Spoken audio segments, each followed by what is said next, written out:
See it played, Death Ride, Halfaya Pass.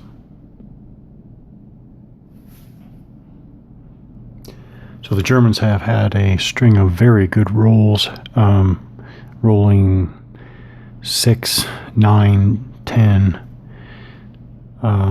It's very good. So this is what can happen.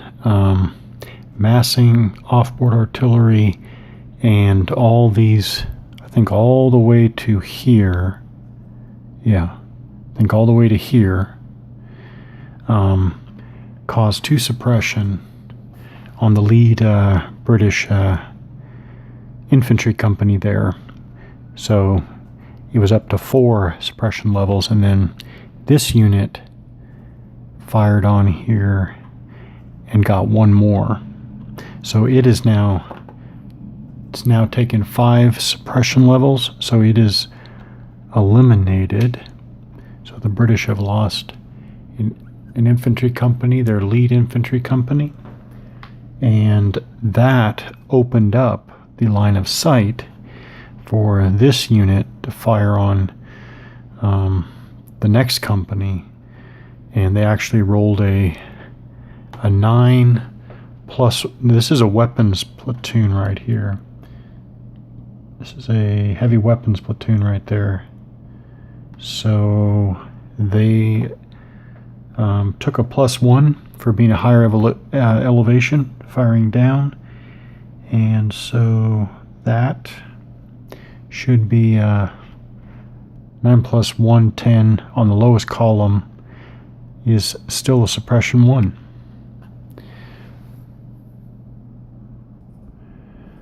So let's talk about terrain. The first day, daylight on the first day of the battle is almost up. There's only one more daylight turn after this, then we go into nighttime. Basically I have 2 double length night turns, so 2 4-hour night turns. Okay. I never considered the terrain closely here other than elevation. I was treating all this escarpment 1 as just a level 1 plateau, and the escarpment 2 as elevation 2, but plateau. Apparently, just a quick review of the rules, that's not true. The reason why this comes up is that I want, as a matter of fact, I'm just going to do it now. I want the British infantry to start moving up and closing on the defenders here. So when the foot company, leg company, infantry company goes up escarpment, right? So this is level 0, desert floor, climbs up escarpment 1. Leg units are the only units that can climb up escarpment. That takes all of their movement allowance. And I was thinking that they would immediately come under fire now, but look at that. First of all, if we had, I'll use this unit here. If we had, let's see, if we had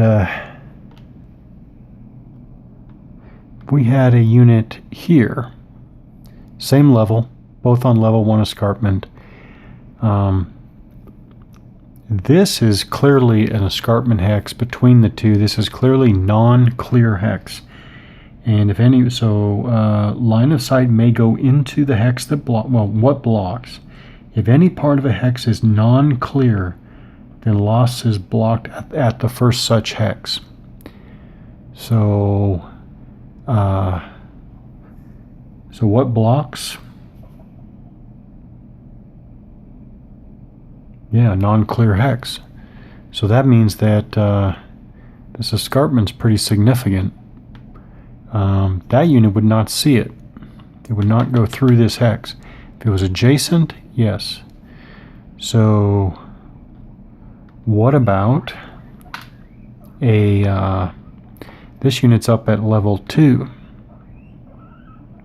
I guess it doesn't see it either, because now we go to the line of sight with higher to lower or lower to higher. Line of sight is line of sight. Where is it? Is good. When the firing unit is located at the edge of a rise, I guess that's considered edge of a rise, right? Because it's between it's in a level 2 hex next to a level 1 hex. Level 1 escarpment. Yeah, level 1 escarpment. Okay.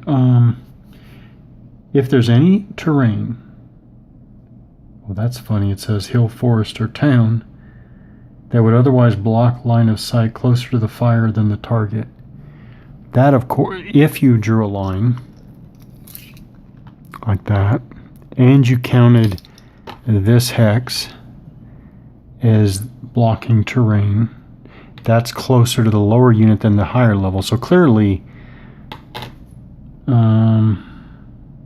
he's not seeing that unit, even at the angle. Now, that makes me wonder, is in Halfaya Pass, is this escarpment supposed to actually be treated as just flat terrain? Well, no, because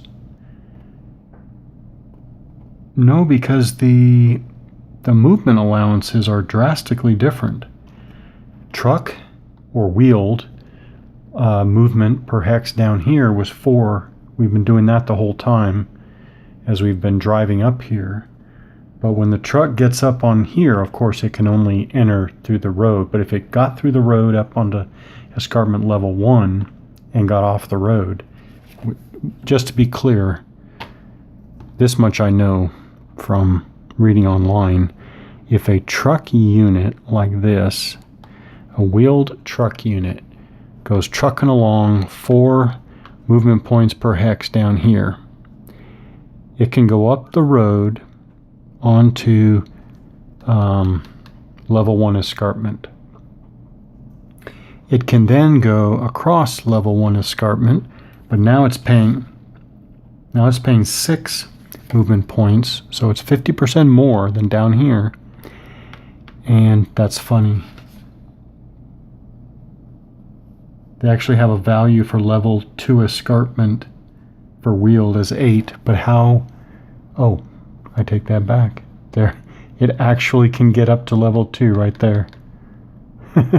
So if a truck got up here on level 2, going from this hex to this hex, which is, or back and forth, which is like the only example on this entire map, that would be 8 movement points. It's actually pretty significant. So that leads me to believe, where was I? Oh my. Where was I? Oh, I guess it was there. That leads me to believe that this is non-clear terrain. Yeah, it would have to be. It's non-clear terrain. So actually, this whole time when I thought that the British had to survive these wide open fields of fire, actually, they should have gotten up in the escarpment even quicker and started moving, because they're moving the same, they're paying the same movement cost of 2 down here on the desert. They're paying the same 2 up here on level 1 escarpment. When they get to level 2 escarpment, they're paying 3 per hex. But yeah, now I see that they should have gotten up there much sooner. So I'm going to get the infantry up there, then we'll go into nighttime. So basically the general idea, I think, is that during nighttime I'm going to be able to get a significant amount of British troops up close within a hex or 2 of the Germans, so that in the morning of day 2, morning of the 16th of June, we're going to be able to get into some heavy-duty fighting here.